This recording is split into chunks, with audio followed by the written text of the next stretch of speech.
Hi guys, आप सभी का स्वागत है।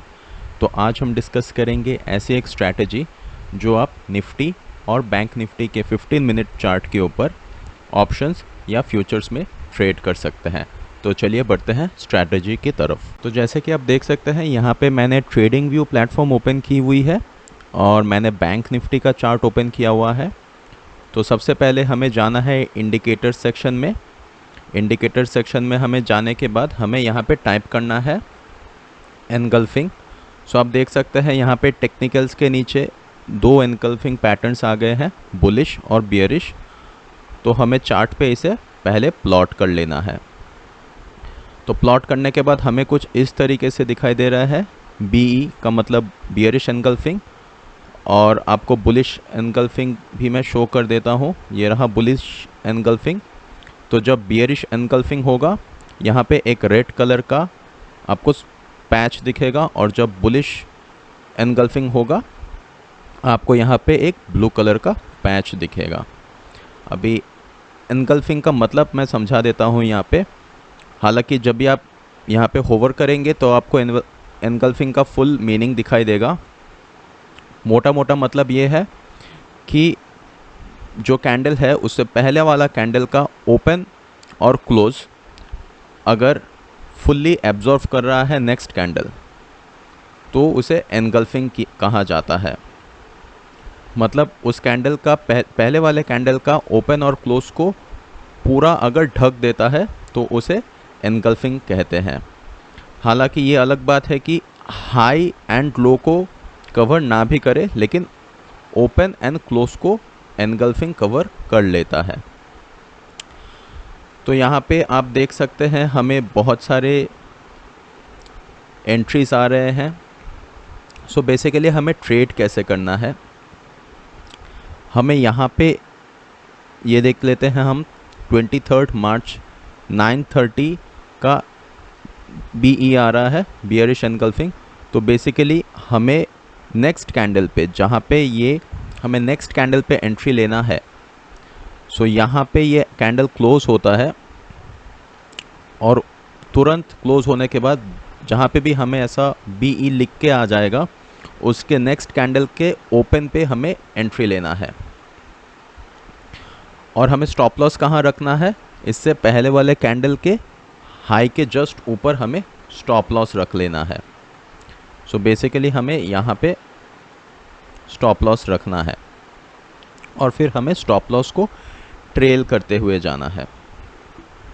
क्या ये स्ट्रैटेजी 100% फुल प्रूफ है? देखिए, कोई भी स्ट्रैटेजी 100% फुल प्रूफ नहीं रहती है। हमें इसे और थोड़े इंडिकेटर्स के साथ एनालिसिस करना पड़ता है और उसके बाद ही हम ट्रेड ले सकते हैं। जैसे कि आप यहाँ पे देख सकते हैं एक बुलिश एनगल्फिंग का यहाँ पे आपको एंट्री आ रहा है। सो बेसिकली आपको एंट्री कहाँ लेना है, यहाँ पे कैंडल ओपन हुआ, आपको ये कैंडल में आपको स्टॉप लॉस रखना है। इससे पहले वाले कैंडल के लो के नीचे जस्ट आपको स्टॉप लॉस रखना है। और यहाँ पे आप देख सकते हैं 3 बजे के करीब आपका स्टॉप लॉस हिट हो जाता है। अगर हम इससे पहले के कुछ इंडिकेटर्स को देखें या फिर इससे पहले के कुछ अगर हम एनगल्फिंग पैटर्न्स देखते हैं तो हम और थोड़ा रिलेट कर पाएंगे। सो आप देख सकते हैं यहाँ पे एक बियरिश एनगल्फिंग फॉर्म हो रहा है। सो हमें ये कैंडल के क्लोज होने के बाद तुरंत ही एंट्री लेना है ट्रेड में, और हमें यहाँ पे अपना स्टॉप लॉस रखना है। सो ये सिनारियो पे हमारा स्टॉप लॉस हिट नहीं होता है और हम टारगेट अचीव कर सकते हैं। अभी कुछ लोग पूछ सकते हैं कि हम टारगेट कितना रखें, तो यहाँ पे मैं एक शॉर्ट पोजीशन लेता हूँ, और अगर मेरा स्टॉप लॉस है पहले वाले कैंडल का हाई, सो बेसिकली हम टारगेट 1:1 या फिर 1:5 रख सकते हैं मैक्सिमम। मैं मैक्सिमम इसलिए कह रहा हूँ क्योंकि आप ट्रेड कर रहे हैं 15 मिनट के टाइम फ्रेम में, और इंट्राडे में 15 मिनट का टाइम फ्रेम में ज़्यादा कैंडल्स नहीं होते हैं। इसके लिए अगर आप चाहते हैं आप 5 मिनट के टाइम फ्रेम में भी ट्रेड कर सकते हैं, लेकिन 5 मिनट्स के टाइम फ्रेम में आपको बहुत सारी फेक सिग्नल्स भी आ सकती हैं।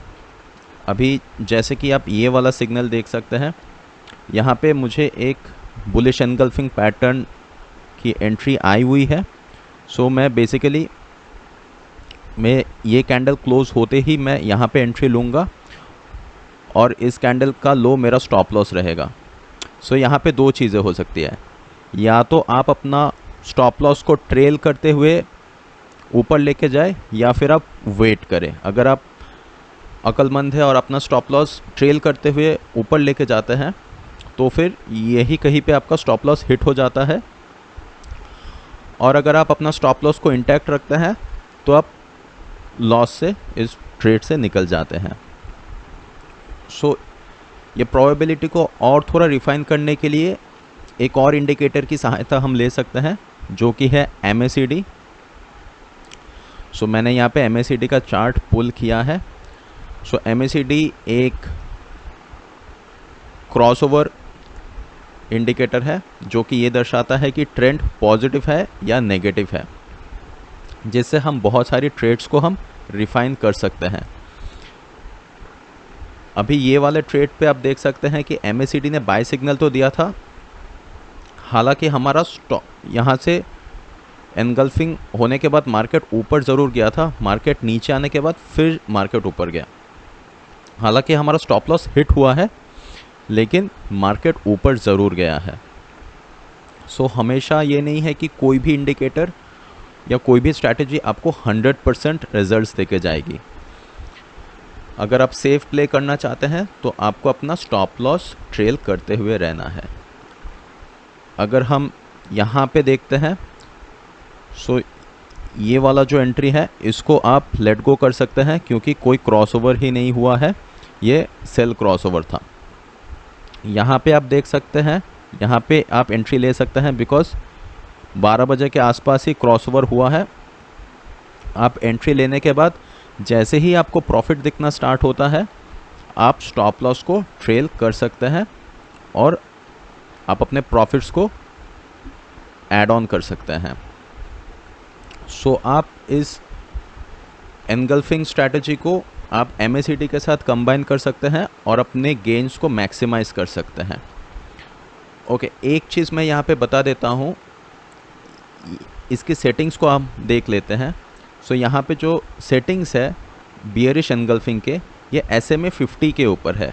SMA का मतलब होता है सिंपल मूविंग एवरेज। अगर आप चाहते हैं और ज़्यादा सिग्नल्स आए तो आप नो डिटेक्शन में भी जा सकते हैं और इसको ओके कर सकते हैं, और सिमिलरली बुलिश एनगल्फिंग में भी आप नो डिटेक्शन में जाके आप इसको ओके कर सकते हैं। अभी नो डिटेक्शन का मतलब क्या होता है, ये जो इंडिकेटर बनाया गया है बेसिकली यहाँ पे SMA 50 और SMA 50 और 200 के बेसिस पे ये डिटेक्ट करके हमें बियरिश या बुलिश एनगल्फिंग पैटर्न फॉर्म होने के बाद सिग्नल देता है। नो डिटेक्शन का मतलब ये है कि हम कोई भी मूविंग एवरेज को फॉलो नहीं कर रहे हैं, जैसे ही एक बुलिश या बियरिश एनगल्फिंग पैटर्न फॉर्म होता है हमें सिग्नल आ जाने चाहिए। तो स्टार्टिंग में अगर आप चाहते हैं तो आप SMA 50 या SMA 50 200 फॉलो कर सकते हैं और नो डिटेक्शन में आपको ज़्यादा सिग्नल्स आएंगे। अब यहाँ पे आप नोटिस कर सकते हैं, यहाँ पे बुलिश एनगल्फिंग आई हुई है लेकिन यहाँ पे क्रॉसओवर दिखा रहा है बाई साइड का। सो नो डिटेक्शन में आप एक्सपेक्ट कर सकते हैं कि आपको थोड़े से सिग्नल्स फेक आ सकते हैं क्योंकि ये मार्केट फिर यहाँ से ऊपर चला गया था। सो आप ये स्ट्रैटेजी को प्रैक्टिस कीजिए और प्रैक्टिस करने के बाद ही आप लाइव मार्केट पे ट्रेड कीजिए। और अगर आप छोटी टाइम फ्रेम में जाना चाहते हैं, क्योंकि बहुत लोग बोलने वाले हैं कि 15 मिनट टाइम फ्रेम इंट्राडे के लिए नहीं है, अगर आप छोटी टाइम फ्रेम में जाना चाहते हैं तो मैं ये ज़रूर कहूँगा कि आप और प्रैक्टिस कीजिए और स्ट्रैटेजी को ऑफलाइन टेस्ट कीजिए, क्योंकि छोटी टाइम फ्रेम में पैटर्न्स, कैंडलस्टिक पैटर्न इतना हेल्पफुल नहीं रहता है। आप यहीं पे देख सकते हैं बुलिश एनगल्फिंग आई हुई है, उसके बाद मार्केट फॉल कर गया। ठीक है, तो पैटर्न्स आपको बड़ी टाइम फ्रेम में ज़्यादा हेल्प करती है, बट अगेन बड़ी टाइम फ्रेम का मतलब है फिर अगर आप 30 मिनट्स पे जाते हैं तो फिर आपको पोजिशनल व्यू लेना पड़ेगा। और बैंक निफ्टी से अगर आप वॉलेटिलिटी को अवॉइड करना चाहते हैं तो मैं आपको सजेस्ट करूंगा कि आप निफ्टी 50 में पहले ट्रेड करें, थोड़ा एक्सपीरियंस गेन कर ले और उसके बाद आप बैंक निफ्टी में जंप करें। और अगर आपको स्ट्राइक प्राइसेस के बारे में थोड़ी सी जानकारी चाहिए तो जैसे ही पैटर्न फॉर्म होता है नेक्स्ट कैंडल पे जहाँ पे आपको एंट्री लेनी है तो आप एट द मनी पे ले सकते हैं।